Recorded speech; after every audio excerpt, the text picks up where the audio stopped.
Hey there, finance friends. Welcome back. So in this video, we're going to switch gears a little bit, and we're going to talk about something that to me is really what personal finance is all about. I hope that by now you've sort of gotten out of our lectures and our time in these videos. Hope that you've kind of gotten a sense that it's not all about dollars and cents. It's not all about money. We talk about the buckets and we talk about time and we talk about money. But it's not about the money, okay? We're not doing personal finance just for the sake of building up a lot of zeros in our bank account. It's not the point. So the question then logically arises, what is the point?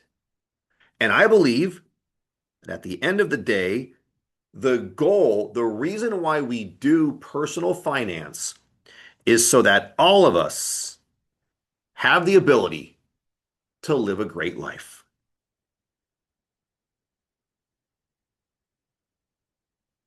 That's it. All of us should have the ability to live a great life. And that should be a great life as we define it, as I define it for me, as you define it for you. Okay? So I want to really reiterate this idea. We don't do personal finance just for the sake of making money. We don't do it just for the sake of growing money. The money is a tool. It's a means to an end. So what's the end? Well, that's the topic of this little discussion. And to me, it's one of the critical pieces of being a good personal financial thinker. What are your goals? We're going to discuss in this quick lecture goals. Why are we doing personal finance? Why are we learning about categorized allocation? Why are we thinking about growing money? Why? What's the big, deeper level point? What's the big why? Well, my friends, it's because we're only on this planet for a few years. Okay? Maybe 7, 8 decades if we're lucky. And it goes quick. So during that time that we're here, during the time that we're on this planet, alive, surrounded by loved ones, hopefully, we want to make the most of it. We don't want to just survive. We want to thrive. We don't just want to get by. We want to have a rich, beautiful life. And the key to that is that you learn and start setting great goals. Because if you think about it, all personal finance is deploying money to achieve your goals. That's why if you think back to our time value money, if you think back to our time value of money videos, we talked about future value and it was all great. But I really stressed in those videos, you have to know this whole toolkit, but I really stressed the idea of present value. Well, why? Well, because ultimately, as I envision personal finance, you're going to be thinking about your future, both your short-term future, like within a year, and your long-term future, years and decades out. And you're going to think about all these beautiful things that you want to achieve, the kind of life that you want to live. At the end of the day, if you take those future goals and you sort of bring those goals in terms of their price tag to today, in other words, you say, I want to retire in 40 years and I want to have 3 million in my retirement account and I want to have a down payment for a house in 10 years and I want to take a vacation to Italy in 3 years and I want to do whatever it is.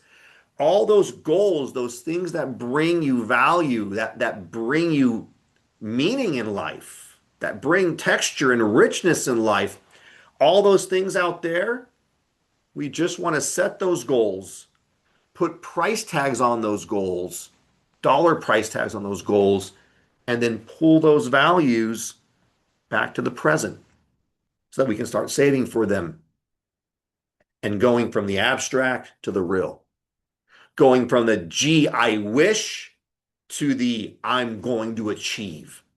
Okay? So I want to talk about, and I want you to think about goals. And probably the best way to kind of conceptualize this, I've said it before, we're on a financial journey. So we start off with where we are now, and then we have where we want to be.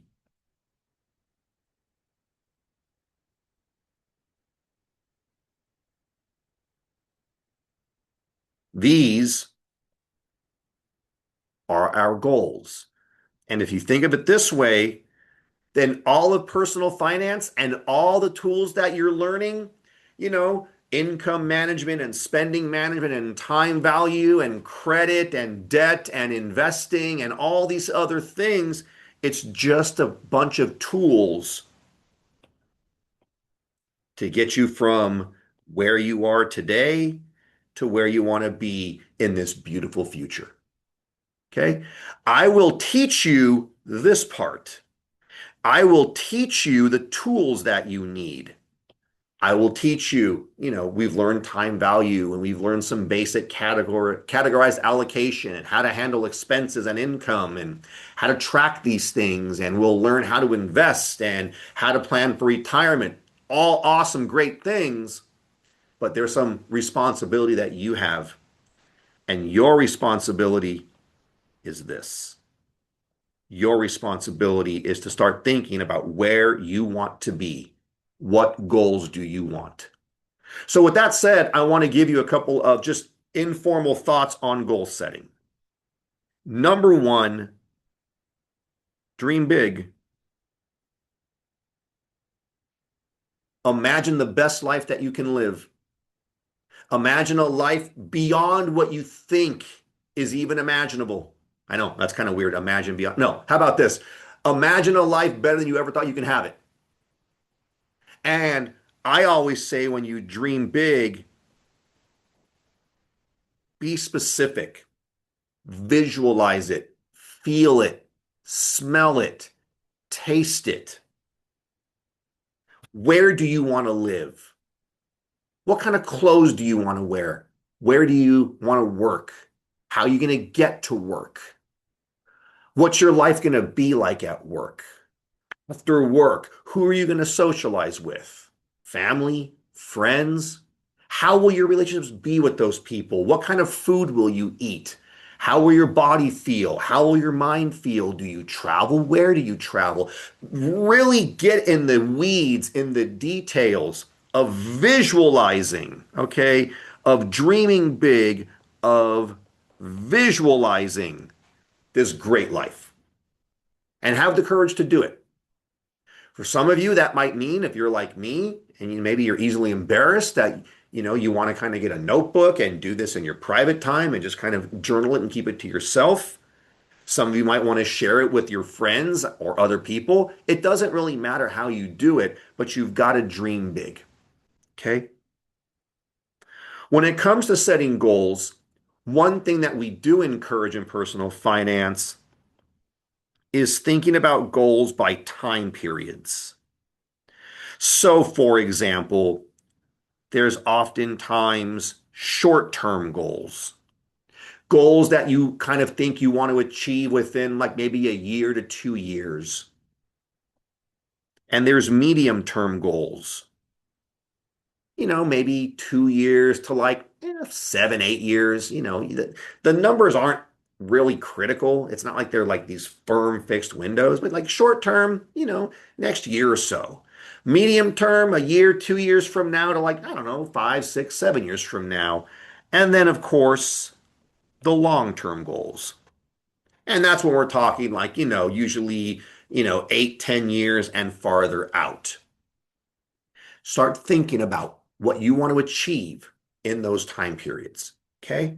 Short-term goals could be things like finishing up school, getting your financial infrastructure intact, maybe saving up a certain emergency fund. That's a real big one. We said in a previous video, I'm going to reiterate it now.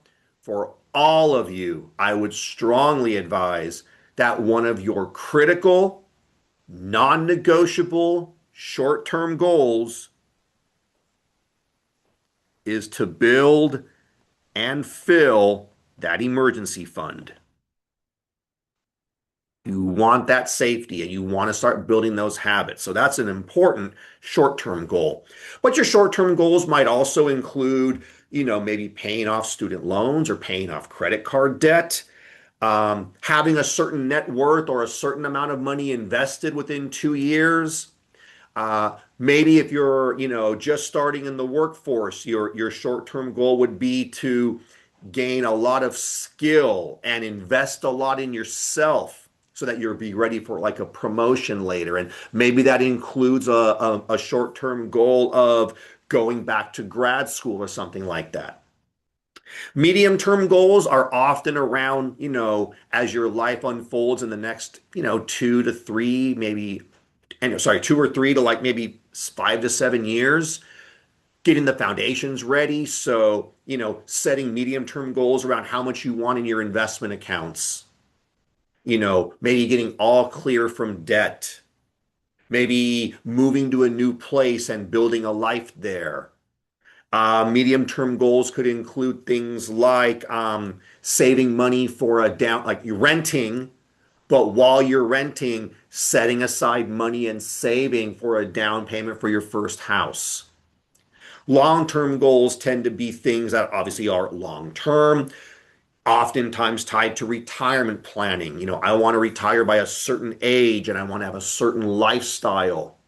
So I've envisioned this, and you say, okay, I know therefore that to have this lifestyle when I retire, I need to have a certain savings account balance or retirement balance or nest egg balance at a certain time in the future so that I can stop working and retire. Maybe it would imply saving for family things, saving for and getting ready for marriage and for having children. If you have children, saying, okay, we want to have college money ready. So all these goals bring value to life. First thing, we want to put them around time periods. Second thing, we want the goals to be specific. Good goals are really granular. A goal of, I want to save some money, crappy goal, because your brain doesn't know what that means. $1, $1 million, what is some money? So whenever we're making a goal, we want to make it specific. We want to make it specific. Not, I'm going to save some money. No, I'm going to save $6,000 in my emergency fund. And you want to bridge specific with time bound. So an even better goal is, I'm going to save $6,000 in my emergency fund within 24 months. I'm going to have this particular specific amount of money in my house down payment fund by December 31st of 2028. Okay, specific, time bound, really critical. Your goals need to be measurable. Now, obviously, that's sort of tied to specific, but something like, I'm going to have a house. That's not real. No, I am going to have this type of house in this city by this date. The more granular you can get, the more you can measure it. And you're going to want to measure. We're operating in a world of systems. Systems require measurement. And then finally, all goals should have some action attached to them. It's not enough to just say, I want to save some money. No, I want to save $6,000 within 24 months. Much better. Then, if you can put action under it, now you're really going to be cooking. So then the goal is no longer, I want to save $6,000 within 24 months. The goal is, I am going to save this specific amount of money every 2 weeks. The quicker that you can get from this to this, The sooner you can put a specific action on your goals, the sooner you're going to be successful. Because notice that once you have an action and you've used your time value skills to figure out how much money you need to set aside to make that thing possible, now you can put it all together and you can automate. So, dream big, live the best life you can live, set bold, great, beautiful goals, but make those goals specific, make those goals actionable, make those goals measurable, make those goals time bound. Your goal is not going to be, I want to get out of debt. Your goal is going to be, I will be out of debt with zero credit card balance by December 31st of whatever the year is. And to do that, I am going to send X amount of money per month to pay down my debt. Super tight, super practical, super actionable. It's not, I'm going to save some money for a down payment. No. By this particular date, I will have this particular amount in this particular savings account to put a down payment on that particular house. The more you can make it specific, the more you can see it, taste it, feel it, the better you're going to be, and the closer you're going to be to making your target a reality, to living the best life that you can have. And that's my goal for you. You're all good people. I want you to live beautiful lives, lives of meaning, lives of achievement. So let's start today by thinking, whether it's out loud with friends and family or in the privacy of your own notebook that's just for you to look at. What do you want to achieve? When do you want to achieve it? If you figure out where you want to get to, you and I together will figure out the tools to build the financial plan to get you there. Okay? Thanks for tuning in, and I will see you in the next video.